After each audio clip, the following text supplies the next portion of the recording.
Hello and welcome to MSDynamicsWorld.com's Fall 2013 webcast series on Managing Your Dynamic Future. I'm Jason Gumpert, and joining us today we have Greg Pierce, Vice President of Tribridge's Concerto Cloud Services and a veteran of IT Managed Services and Cloud Computing Solutions. So as we get started today, I just want to add that we welcome your questions and comments throughout the presentation, and we recommend using the chat and the Q&A box that you'll see on the right side of the screen to ask your questions. So without further delay, please allow me to welcome today's speaker, Greg Pierce. Thank you, Jason. So today we're going to go over a few different things. We're going to go over why organizations are moving their implementations of Microsoft Dynamics to the cloud. And we'll look at some of the key benefits that an organization can derive from a cloud implementation. Also, the types of cloud. There's a lot of acronyms that are thrown around these days, and a lot of AAS, as a service type acronyms, and we'll try to demystify some of those and explain the key differences between some of those different types of cloud. We'll address the concerns that come up on a regular basis that people have when looking at a cloud solution, and some of the key points that need to be understood for a move to the cloud. So I am with Tribridge, and specifically with Tribridge's Concerto Cloud Services. Concerto Cloud Services is a part of Tribridge which provides cloud solutions specifically built around Microsoft Dynamics. We were fortunate enough to be named Microsoft Dynamics Worldwide Partner of the Year in 2008, 2010, 2012, 2013, and this past year also U.S. ISV Partner of the Year for Cloud Solutions. We have over 3,500 customers throughout the United States.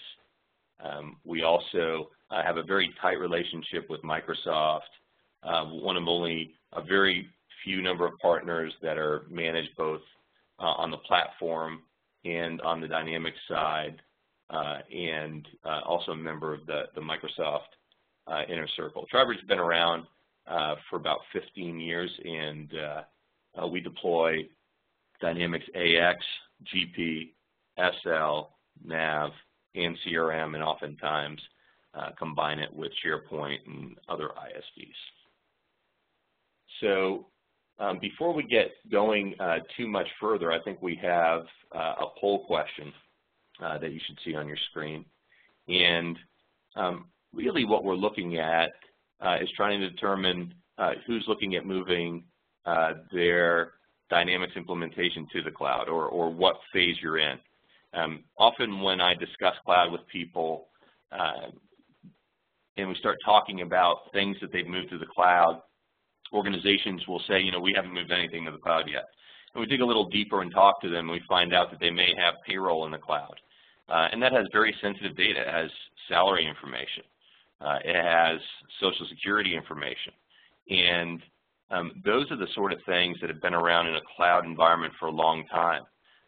So the adoption of the cloud, I think, in a certain sense, is surprising to people that it began several years ago, and it's just now really starting to rapidly accelerate.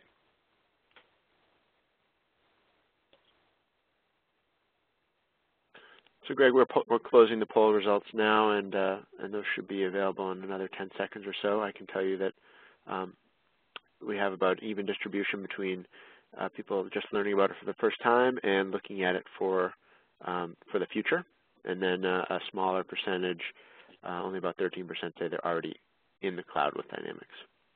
Okay.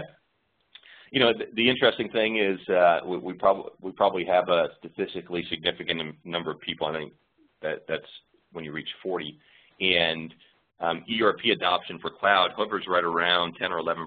So 13% would match the general population. I'll show you some slides in a little bit and some charts and graphics that really have information that shows that the adoption rate is going to accelerate rapidly between now and 2016. We'll actually reach a nexus point where more implementations are done in cloud than are done on-premise at that point. So what are the reasons that people are looking to move to cloud? It really comes down to some of the key advantages that you can derive. One, I think that always comes across as a key indicator that people are interested in cloud is agility. And what that means is the ability to purchase what you need when you need it. So if you have an organization that gets to the point where you decide you're going to go cloud, and or you're deciding how to implement your ERP system, and you know that you're going to have growth in the next 3 years, and you've done some forecasts, and you look that you're going to have to add people to support it, and you think that it's going to be 5 people per year. Well, those forecasts can be off, and to buy all the software at any given time can be expensive. So being able to scale up and scale down and add and delete as needed has often been something that I think people are very excited about and like to have from a cloud perspective. If you look at it from a skills and knowledge standpoint, there's a lot of institutional knowledge that goes into being able to support a Microsoft Dynamics implementation, whether it's AX, GP, SL, NAV, CRM. You have to have people that understand virtualization and understand databases. They need to be able to understand the actual application itself. They need to have network and switching skills. And depending on the size of the organization, that's either an outsourced function. It may be one person who has a fairly broad knowledge base, but they're not very deep in any of those areas because it's just impossible to be deep in all those areas. Or you have individual specialists, if you're a larger organization, in each of those areas. And to be able to hire people that have that deep expertise is difficult. It's very hard to find people that have expertise in all those areas. So one of the reasons people like cloud is the ability to offload that skill set and knowledge. And I'd also add to that skill set and knowledge offload the ability to offload compliance demands, because security has become more and more complex. There are a multitude of compliance demands on companies. Some of it can be Sarbanes-Oxley driven.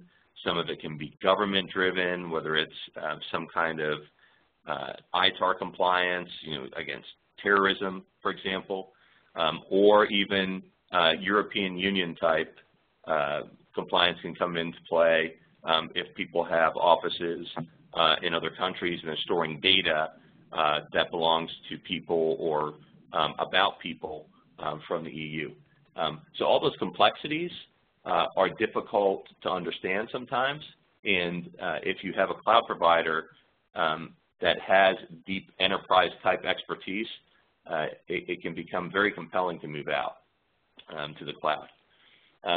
Probably one of them that is taken for granted when you look at it from a cloud perspective is higher availability. And it's really a big one in my mind. It's the ability to be able to access your systems whenever you need them, and to have the level of redundancy that I think enterprise IT has looked at for a long time, but it's been very difficult to do for mid-sized and smaller organizations. To use technical terms just for a second, you're going to have within a data center what's called N+1, which means there's nothing in that data center which is not redundant. Every single part of it has a redundant piece. So one failure cannot bring down your entire system. Then if you look at it and it is a world-class or a higher tier of cloud provider, you're also going to have geographic redundancy. It's one of the features that we have within our cloud. What that means is even if the data center has some kind of issue and is not available for whatever reason, then you can fail over to a second or third data center to be able to fulfill uptime requirements for users. Hey, Greg, I think we might have lost your slides, or we might be out of sync with you right now. We're seeing the on-premise versus cloud for Dynamics slide. Is that right? Yep, that's right. Okay, great. Yeah. Okay. What it also does, I think, when you have that higher availability, is alleviate frustration. And generally, you can achieve these benefits with a lower total cost of ownership, which I think is very compelling. Let's move to the next one, Jason. I think that was Jason's way of telling me that I was talking way too long on that one slide. We're seeing the next slide now. Yeah. All right, thanks, Jason. So why are organizations moving Dynamics to the cloud? Oftentimes they're looking at expanding functionality within a current Microsoft Dynamics implementation. And there would have to be a large infrastructure addition or footprint added. Development environments and those things cost money, they cost time, and take expertise to be able to maintain. So people look at cloud solutions. The integration points, I think, are important as well. More and more of the ISVs, the independent software vendors, and the things that integrate with Dynamics are in the cloud. Being able to move to a cloud provider that has integration points, I think, is a very huge and compelling part of the offer. When you look at doing an upgrade, I think that it's also something that brings about interest in cloud. Because generally, if you're going to upgrade to a new version, there's also that infrastructure component that needs to be added, some kind of refresh, and possibly even looking at adding multiple redundancy within a data center. Most organizations we see are on a 36 to 48-month replacement cycle, and if you look at it from the perspective of having to buy hardware and the software that supports Dynamics on a regular basis, people like to go to the predictable cloud model monthly as opposed to having to keep buying and replacing hardware. A restructure of support and maintenance, I think, is also something that brings about interest in moving Dynamics out to the cloud. So in other words, people look at how much they're spending on application support and on software maintenance, and then also just the support to be able to keep the underlying systems running. When you put all those things together and you look at the data center costs and the cost to onboard when you're adding equipment, cloud becomes a very compelling model. And I think that it's also important to note that IT organizations are very overwhelmed. I myself was within an internal IT organization several years ago, and I was talking to somebody who was working at that organization about 10 years after I had left, and he was laughing because he said that there were still projects. They had somewhere around 200 plus projects within their queue, and he said there were still projects that had my name on them from 10 years earlier. It just really speaks to the level and volume of work that goes on within an IT organization. And to be able to offload an entire set of an application, including all the skill set that's needed and the support, I think can be immeasurable from the perspective of being able to make IT more efficient.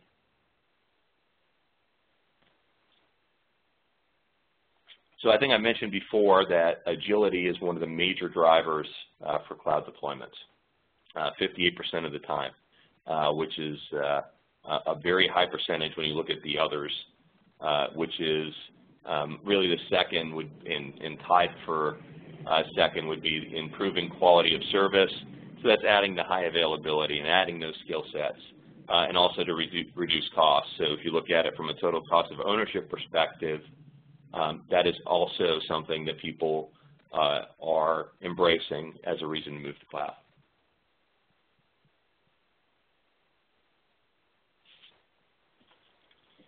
So we start trying to kind of dig into the differences between public and private cloud. Probably the best comparison would be the difference between having a condo and owning your own house. And the public cloud being owning a condo and the private cloud being owning your own house. It's really built for a large number of companies to be within this environment. And what that means is there's some customizations you can do and there's some things that you just can't do. And when there's some kind of compelling event, it's going to be addressed for the entire public cloud as opposed to each individual customer. Also means you're going to be able to have some economies of scale.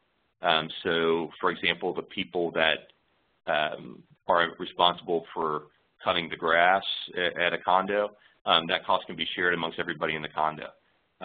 If you own your own house, you have to do it on your own. But you also don't have that much control about how they do it and what kind of flowers they plant. And if you look at it from a private cloud perspective, you really get that ability to customize. You have the ability to integrate. You're still going to get a lower cost than you would on premise, but at the same time, it is going to be a little more expensive than a public cloud. So if cost is absolutely the top driver and you're willing to sacrifice some of that customization, a little bit of that integration ability, the ability to be flexible and so forth, then public cloud is probably the right way to go. Otherwise, if you have more of a complex implementation, it's not vanilla, it's not just GLAPAR, and you need to be able to have rich integration with other software vendors, then private cloud is more likely the right platform for you. And I think, I don't know who on the phone's seen a Gartner adoption clock before, an IT market clock from Gartner, but the way these work is, if you look at it, it's like a clock starting at midnight and going 12 hours till noon. And things that are new in the marketplace are just to the right of midnight, between 12 and 1, and then it goes all the way around. So some of the newer things that are in the marketplace, like in-memory based ERP and platform as a service-based ERP, are just starting to come into the marketplace. And the closer it is to the middle, the less commoditized it is. It's new. And as you get further out, it actually becomes more of a commodity type offering, and it gets into a place where ultimately you need to replace it. So the things you see that are in that replacement cycle are mainframes and mini mainframes and so forth.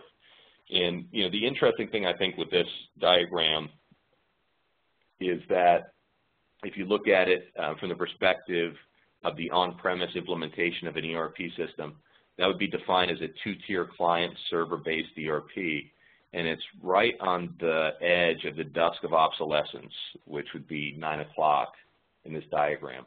So it's just getting to a point where it's going to be in a replacement cycle for the next 2 to 5 years. And if you look at multi-tenant type solutions, they've gone and they're somewhere in the 4 or 5 o'clock scenario. Actually offering a platform that Dynamics can run on is fairly early in adoption. So the ability to deliver it, because it's been around now for several years, it has matured, but the adoption is just beginning. So you're going to see more and more organizations move to this platform as a service type implementation of Dynamics, and less of the on-premise as we go.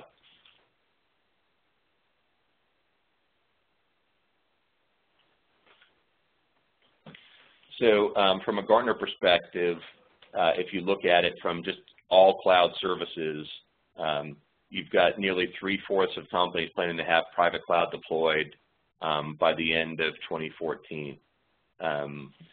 It's a pretty compelling argument, and you're going to see it keep moving.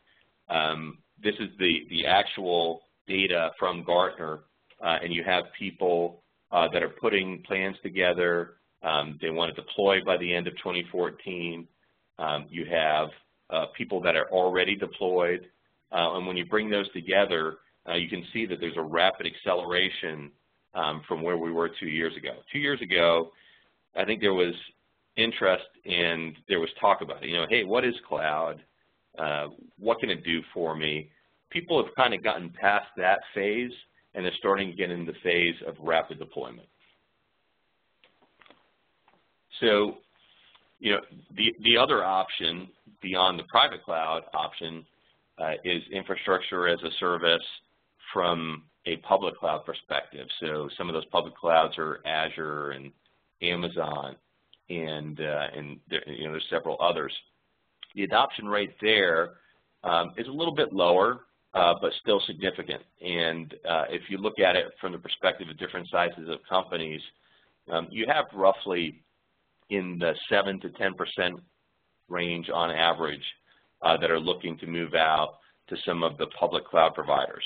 Now, the reason I think that you've seen a lower adoption in the public cloud space is that it only solves a certain part of the problem. You know, it removes the need to have to purchase hardware and software. It gives some of the high availability.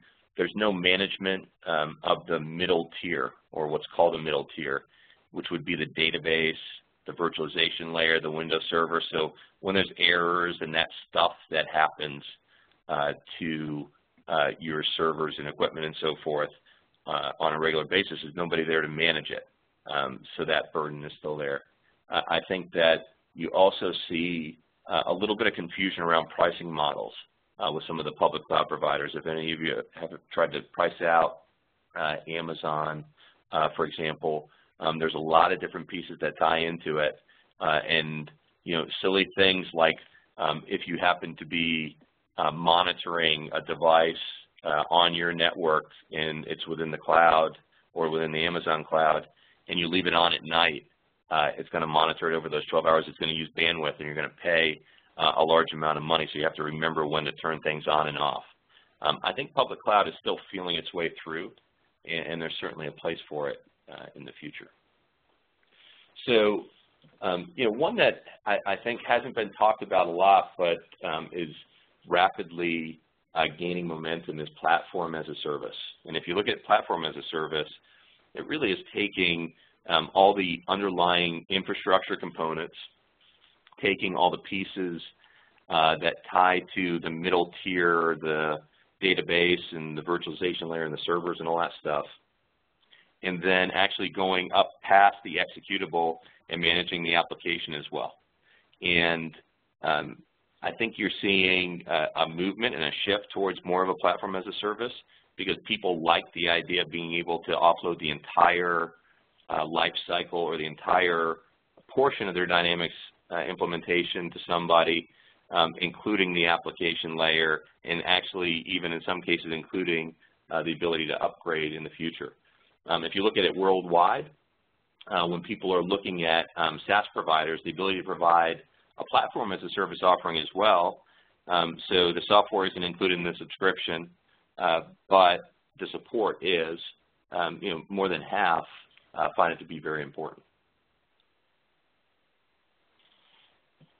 So, you know, when we start digging into it, we've got to figure out which model is right for your Dynamics solution, right? And we have, if you look at them through the different really steps, you have software as a service, you have infrastructure as a service, you would have infrastructure as a service plus SM, which is plus security and management, and then platform as a service. And I'm going to explain what each of those are in just a moment. But when you look at those different categories, those 4 categories, there's a few different choices within the categories as well. There's what has been defined now as private cloud, and private cloud means a virtual managed implementation that you deploy on-premise. There's virtual private clouds, so same sort of things. It's security and management and a virtual environment with those management tools that are deployed within a cloud provider's environment. And there's multi-tenant type offerings where the data belongs to you, but there are components like maybe terminal servers or code base and generally and code base that are shared by multiple customers. And there are benefits to each one of them. The multi-tenant is going to be the least expensive route to go. Virtual private cloud is going to be more expensive, but still less expensive than private cloud. Private cloud is going to be the most expensive route to go when you look at it from the perspective of capital investment and operational investment to add people and process. So the virtual private cloud benefit that you get is things that happen in other environments aren't going to affect your ability to work. For example, if you're sharing terminal services, if a server needs to be rebooted, it would affect everybody that's connected to that terminal server. It could affect multiple companies, even though it has nothing to do with your company, in that specific problem incident. So SaaS is probably the easiest to explain. It's been around for a while. It's software as a service, right? And it's subscription-based pricing. You have the ability to scale up and down from a user perspective. It includes the software. It includes all the underlying cloud platform. It includes all the different pieces of support. It also includes application support. And then also, I think you're seeing a move where it'll include upgrades. It has included upgrades in competitors to Microsoft Dynamics like NetSuite and Force.com and so forth, but that has been on a forced standard. So they upgrade on a regular basis, on a scheduled basis, and you have to be prepared for it. And I know for our offerings, we will build in upgrades into the monthly fee, so you get the upgrades free of charge. It's part of the monthly, but we work with our customers to schedule it out. So you don't have a forced upgrade pattern. You can do it when you need to or when you want to. Infrastructure as a service is, I think, something that's been around for a while, so a pretty easy definition as well. It is all the underlying hardware, and it's the platform software that's required to run your implementation, and there's bandwidth and all those pieces as well. But you still have to provide management of the middle piece, and you have to provide management of the application.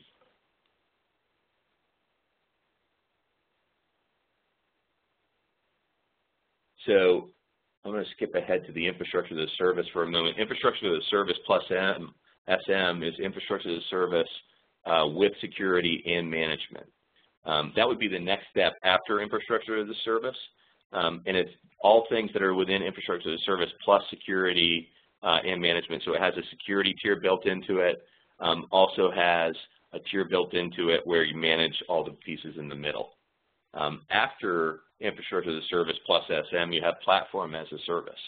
And what that does is includes the IaaS parts, includes the security part, the management part, but then also support for the application.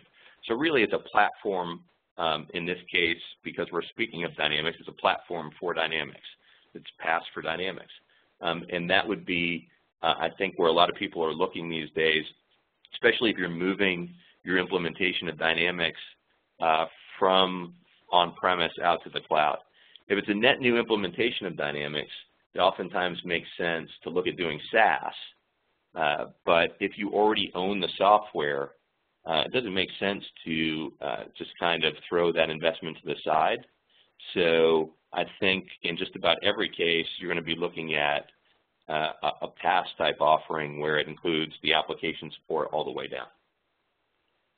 So we're going to pause for a moment and see if anybody had any questions right now. We're kind of at the midpoint. Greg, there was a question that you may not have seen that just came in. It says, can you speak to the about the disclaimers on data loss by some providers and how best to mitigate that risk? Yeah, so I don't know which specific disclaimers people were talking about, but I would certainly look at it from the perspective of you always own your data, and you want to make sure that from a cloud provider standpoint, that is a provision that's stipulated within your contract. I think you'd also want to make sure that you find out not only what the service level agreement is, so what they guarantee for uptime, and usually it's derived in terms of nines, 3 nines, 4 nines, 5 nines. To give you an idea, like 99.95, excuse me, 99.95 is pretty common for multi-tenant type environments. That equates to about 3 hours a month. If you go to 3 nines all up, I think it's 47 minutes, or 99.5, I'm sorry, is 3 hours. 99.9 is 47 minutes in a month. 4 nines is getting to somewhere around 13 minutes on a monthly basis of downtime all up, right? So from a data loss perspective, an important question to ask the provider is what is their RTO and what is their RPO? That is the recovery time objective and recovery point objective. The recovery point objective is how long you can expect to lose data. For example, if an RPO is 4 hours, that means that in a worst case scenario, something bad happens to your database, that the recovery point is going to be 4 hours previous to that time in a worst case scenario. So that's the most data you'll ever lose. As far as provisions from a cloud provider standpoint, where they stipulate that they're not responsible for data loss, you know, I don't think I would sign that contract as is. You want to make sure that the cloud provider is going to take on that responsibility as part of what you're paying them for to mitigate that risk. Okay, and one other question that's come in here: what kind of support is offered? Maybe we say what kind of support should be offered in terms of technical support, SME support, maybe other kinds. Yeah, so you know, I think that there's a lot of offerings that are in the marketplace right now, specifically for Dynamics, where you have a Dynamics partner that's working with a cloud provider, and the Dynamics partner will offer some level of application support, and the cloud provider will offer the underlying cloud platform support. I don't know exactly what they do, so I'll speak about what we offer. We have both of the pieces tied in together because we have you know, a pretty long history of working with Dynamics.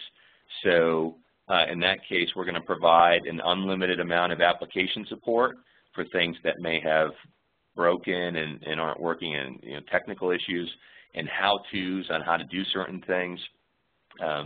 You know, there can be some time in there also if there's any kind of underlying platform issues, and it really covers the entire end-to-end piece of the application all the way down through the platform layer. I really think that that's what customers are looking for, so that's why we built it that way. Any others? All right, and maybe one last question here. What implications does a cloud solution have on third-party software, ISV solutions, basically? Yeah, it's a good question. You know, some of the ISVs that are out there, and again, ISV is independent software vendor. It's applications that tie into Dynamics. So some of them have gone ahead and they're a little more mature and they've figured out how to connect to cloud platforms. Some of them haven't. If you have an implementation in a cloud, you know, ours is a virtual private cloud, so we can integrate with any ISV, and we can configure it very much like you would on-premise to connect. Some of the multi-tenant offerings, you're going to have limitations in either functionality, or you may have limitations in that it just may not work at all within that environment. So you have to spend time, I think, up front to make sure that those ISVs are going to be able to connect. You know, if we're working with a company, we'll go ahead and do that legwork for them. Usually we've already dealt with that ISV. If you're working with a cloud provider, hopefully they've worked with those before as well because they've done a bunch of implementations, so they'll be able to give you guidance. And the last question we have right now sounds like something you might be dealing with, but what are the licensing considerations for cloud deployments of Dynamics? Yeah, so go ahead, Jason, I'm sorry. I was just going to say, I don't know if you want to answer that or if you were going to be touching on that later. No, let's go ahead and address it now. So there's different ways to buy licensing, and I'll touch on a few of them if there's more questions on it. Licensing is sometimes like trying to decode the Magna Carta, right? Because there are different ways to do it. And you can do software as a service where it is a subscription model, and you pay a monthly fee for the cloud, and for the cloud platform it includes the software. That's called SPLA, or Service Provider License Agreement, and that's built into SaaS. Then there is the model where you just buy the licenses outright, you pay a capital expense up front for it, and then you also pay maintenance on a yearly basis, and usually that maintenance is ballpark somewhere in the 18 to 20% range. The other way that you would buy software from a Dynamics perspective, and this is specific only to AX, would be that you would purchase it in an enterprise agreement. So it can be part of an enterprise agreement for your organization. Enterprise agreements usually only kick in right around 250 users. The final method to purchase licensing would be CRM Online, and that's specific just to CRM licenses. You buy it in a subscription license, and it's direct with Microsoft. I think I covered all of them. And that gets to the end of the current question queue. Okay. All right. So moving along, we've got a little bit of information on a customer and a customer perspective. This is somebody who moved into our cloud 3 years ago, Trust Services. They're based right outside of Dallas. You know, one of the quotes I think from the CEO is very compelling. Says, "I don't lose sleep over what might break tomorrow. I believe we have a best practice industry solution that most companies would love to have." You know, this is those situations where they had a scenario where they had data loss, and it took them somewhere around 10 days, I think, to get to a point where they were able to restore their backups, and this was for their on-premise implementation. And he decided he didn't ever want to be in that scenario again. You know, he has, in this case, or the company has, you know, multiple pieces. They had email and calendar. They had their own custom solution they had built around custom claims, and they also had Microsoft Dynamics GP. You know, the CEO made the decision, I'm going to go ahead and move all of my infrastructure out to the cloud. I'm going to leverage expertise outside of my organization, and it's really been a home run for them. They actually had an account that I think it was somewhere in the $10 to $20 million range from a revenue perspective that they said they wouldn't have won if they didn't have all the process, procedure, and controls in place that they could show that customer that they were able to derive from the cloud. So it really drove concrete business benefit for this company.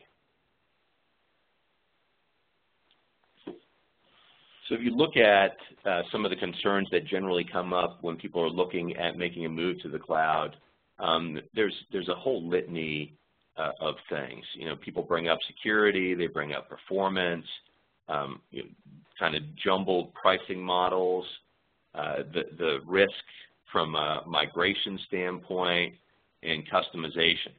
And really, if you dig into it, a lot of those concerns have been overcome over the years. And if you look at it from a security and privacy standpoint, we have customers in some cases that are, you know, very large public companies, for example, that are, you know, multi-billion dollars, and compliance is difficult to meet, and we can meet that within our cloud. So that's one of the reasons they actually want to move to cloud, because they have the ability to leverage a very high-end enterprise security footprint.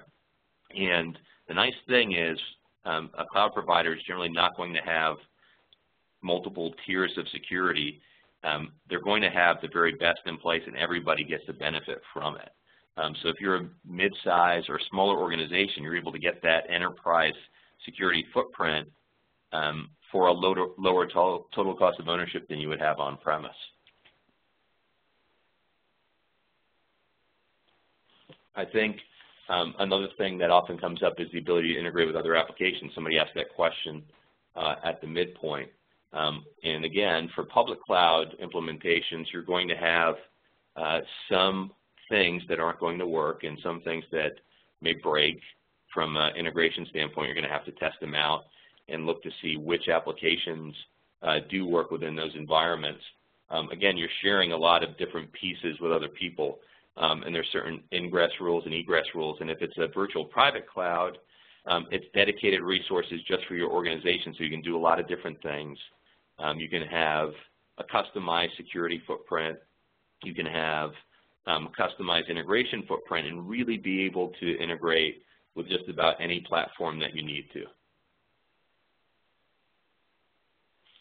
I think another thing that comes up often is the fear that performance is going to be lowered within a cloud platform. And really, it's because you're running it from somewhere outside of your four walls. For organizations that have multiple sites, it becomes a no-brainer that cloud makes sense because they don't have to utilize the bandwidth wherever their main site is, which is usually where their data center is. But for other organizations, they're concerned about it. Cloud platforms are generally built to be higher performance than on-premise. Ours is built for Dynamics optimized for it, and it's built for high performance. There's no way any one organization could have a footprint that would be faster than the footprint that we have in place. To make sure that you reach those performance needs, I think you'd want to do some bandwidth analysis up front to see what kind of increase in bandwidth would be required for the cloud platform. And bandwidth these days is pretty cheap, so I would err on the side of adding more bandwidth if required to make sure that you're not going to have any kind of bottleneck.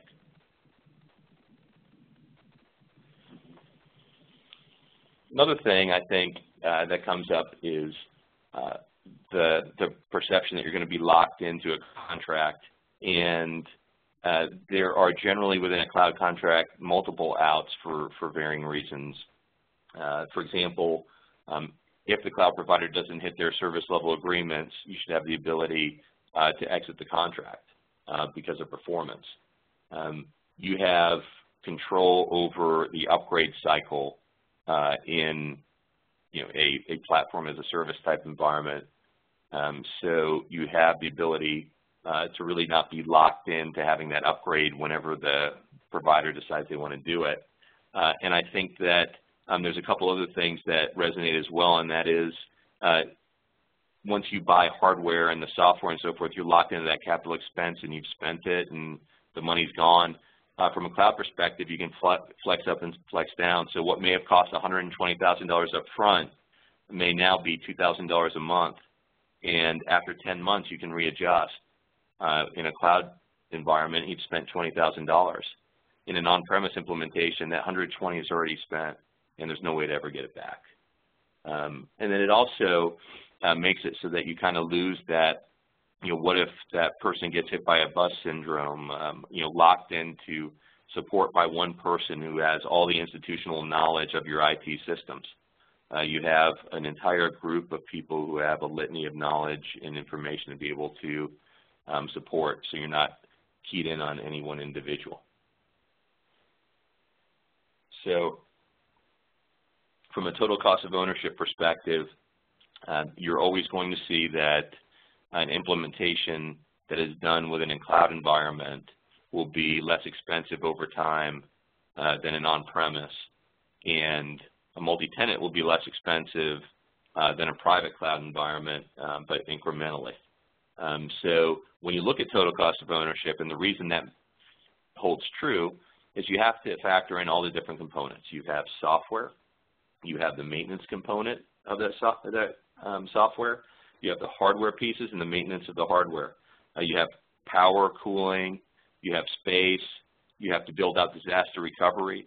If your organization requires a high availability, like a 4.9, like less than 13 minutes per month, then you're going to have multiple support centers as well and 24/7 support. So, for example, we do what's called follow the sun.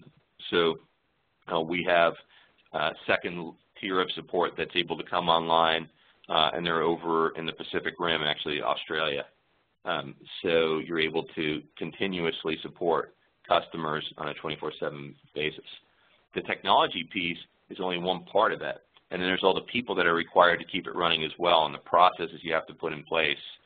So ITIL or COBIT and different levels of process compliance and procedures. Yeah, I think I've hit on the customization part a couple times, and I think that there is definitely a move by people and organizations to a hybrid cloud model. So pieces of their IT infrastructure on-premise, pieces in a private cloud, and then pieces of the commodity type offerings in public cloud. So an example may be that you have a customized software package you wrote, and it requires a lot of care and feeding. You decide to keep that in-house. You take your ERP system, say it's Dynamics NAV, and you move that to a private cloud so you get the same level of integration. You're able to control the instance because it's dedicated to you, but you get the benefits of cloud. And then you take your email system and you move it out to Office 365 because it's $5 per user per month, which is a tough deal to beat, and you're able to have a full-featured, rich email system that runs out of a public cloud. I think when you look at migration risks, that's always a factor in any kind of ERP implementation. And as long as it is somebody or a cloud provider who has a formalized onboarding procedure, then I think that you're going to be in a position where you have less risk than doing an upgrade, for example, on-premise, because you take a copy of your data, move it out to the cloud provider, you're able to test it, make sure it works, do user acceptance testing, and then you can do an incremental move of the data out to the cloud and go live. And really, you never touch your current system. You never make any changes to it, so it's always there as a fallback. So it actually can be a risk mitigator as opposed to something that brings more risk to your organization.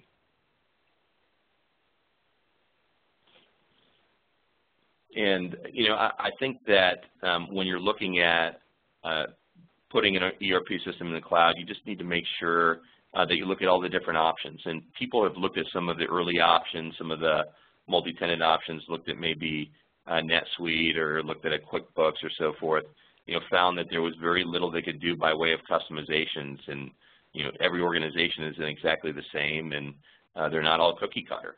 So companies kind of held off from cloud. If you look at the new wave, that platform as a service, where it's Dynamics or whatever ERP system it happens to be for an organization that's moving out to the cloud, that platform, you're able to take your software and you put it in place. You get the benefit from the cloud infrastructure and the cloud ecosystem, but at the same time you get the exact same feature and functionality you would have gotten on-premise, which can be a very powerful model. I think from a pricing standpoint, the easy way to look at it is to push your cloud provider for a predictable monthly fee, regardless of the bandwidth use and memory and CPU. Those are things that the cloud provider should be maintaining and taking care of, and it's their job to look at it from an IT perspective. You should be able to get to a place where you don't have to worry about what your cost is going to spike up to based on usage on a month or down or whatever it happens to be, and you know that it's going to be X dollars per month every single month for the next year, 2 years, 3 years, whatever the contract happens to be. And I think one that is unspoken sometimes, but is definitely a truism, is that it's a culture shift when you look at moving to cloud, and especially in smaller organizations that are, say, from 25 to 100 employees that have 1 or 2 IT professionals on staff. Oftentimes the IT professionals look at a cloud implementation as a competing offer to their own job, and they're concerned that their job may go away if they start moving portions of the infrastructure or their IT footprint outside their four walls. And really, it shouldn't be that way. There's definite economies of scale to be had from a cloud perspective, and certainly in really small organizations, you can get away with absolutely no internal IT footprint.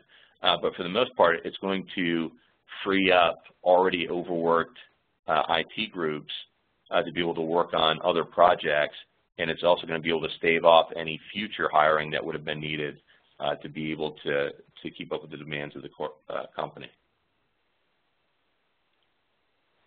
So, if you recap just from a summary perspective on what are the keys to being successful and moving out to the cloud, you have to make sure that you absolutely understand what your priorities are and understand the integrations that you absolutely have to have, the things that you can give up if you're looking at possibly a public cloud implementation. You want to trade some functionality for a lower price.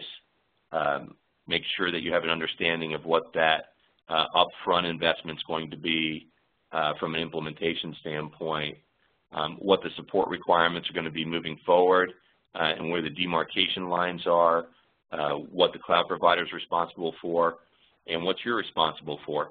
And then just make sure you test everything as many times as you can. Obviously, in a larger implementation, you're going to have more levels and layers of testing as you go forward. So real quick, another customer that we have that is in the cloud, and this is a company that manufactures LED lighting. They had a very fast-tracked implementation. So we actually implemented them in 90 days. So cloud was an absolutely critical component because we were able to stand up the cloud platform very rapidly. We can stand up a platform within 4 hours in most cases. And they have since then put multiple components in the cloud. They've moved a project server implementation in the cloud, CRM, Office 365, and it supported their organization as they've gone through multiple growth spurts and also in the movement to SOX compliance as well. So, wrapping up, if you look at what Tribridge offers, we really have a cloud solution that pulls together all the different pieces that are required to implement, to support, and to maintain a Microsoft Dynamics instance of AX, GPSL, NAV, or CRM. And if you would like to contact us, if you have any questions for me afterwards, you can go ahead and reach us. I think the phone number and email should be on the screen in front of you. And with that, I'd like to open it up to any other questions that may have come in.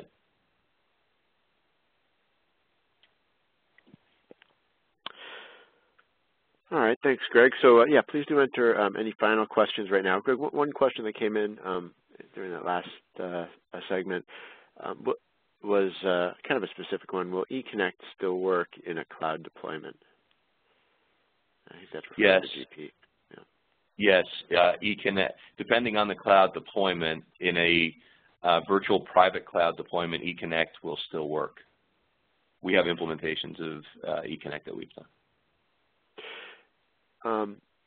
One thing I was kind of curious about, I think Microsoft's making an effort with at least some of the Dynamics products to make cloud hosting by partners a more efficient process. Are there any recent or upcoming improvements to support cloud deployments for Dynamics products that you're particularly excited about or looking forward to? Yeah, I think that you've got two of them right now. You've got GP that's available from an Azure perspective, and you've got NAV that's available from an Azure perspective. I think those are really nice offerings for companies that are just now starting to evaluate Dynamics, not for people who have already implemented it and have a fairly vanilla implementation, have very low customization type requirements. you know, it's still so very new that it's difficult to tell just how good it will be, because it still, you know, has the bumps in the road, so to speak. But I think, you know, it's definitely a promising technology. All right, a question that came in here: does EDI change when running in a private cloud? Some of it depends upon the EDI provider. You know, there's multiple providers in the marketplace. You know, you have some EDI providers that are born in the cloud. You've got SPS Commerce. They're, you know, just, I think they're only deployed via cloud. And then there's some other ones. There's Data Masons, and I think maybe Redtail. And forgive me if I'm forgetting anybody else.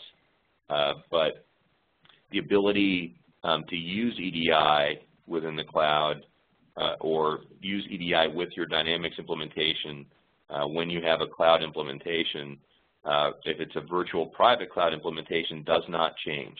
And you have the same exact level of functionality and availability. You know, the nice thing is if you're using EDI to connect to, say, vendors, or you're using it to connect to suppliers, you can offer them a higher level of service level because you have cloud. You don't have to implement the bandwidth in-house to be able to support it. And then you can also use the cloud provider to actually help implement it with multiple suppliers or multiple vendors.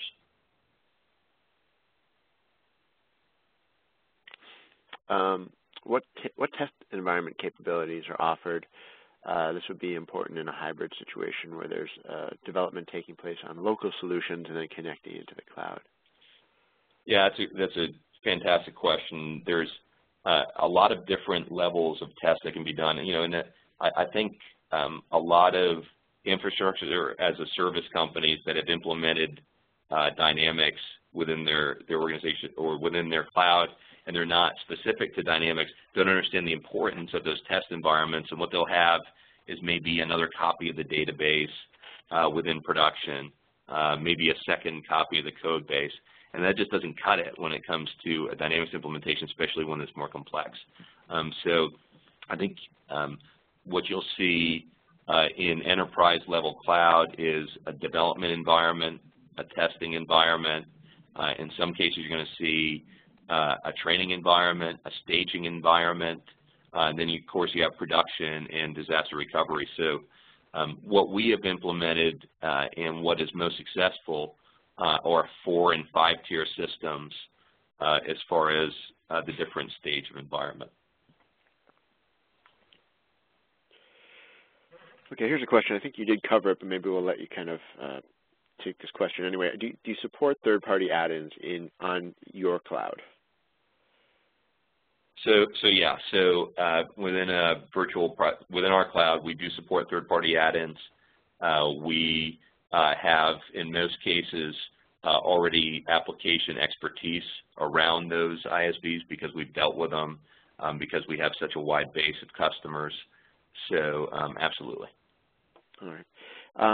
There's a question here from Mike. I would just ask you to maybe rephrase that question. I don't understand what you're asking there. And I think that actually gets to the end of our queue of questions here. I want to thank everyone for all the great questions. Greg, thanks again for joining us today. Absolutely. Thank you for having me, Jason. Enjoy it. And we have Greg's contact information there for connecting with Tribridge. We have recorded today's session. We will be putting it online as soon as possible. I know a few people had broadcast audio problems, and we apologize for that. We will send you an alert of where you can get access to this session right away. So thanks again, and have a great day. Thank you.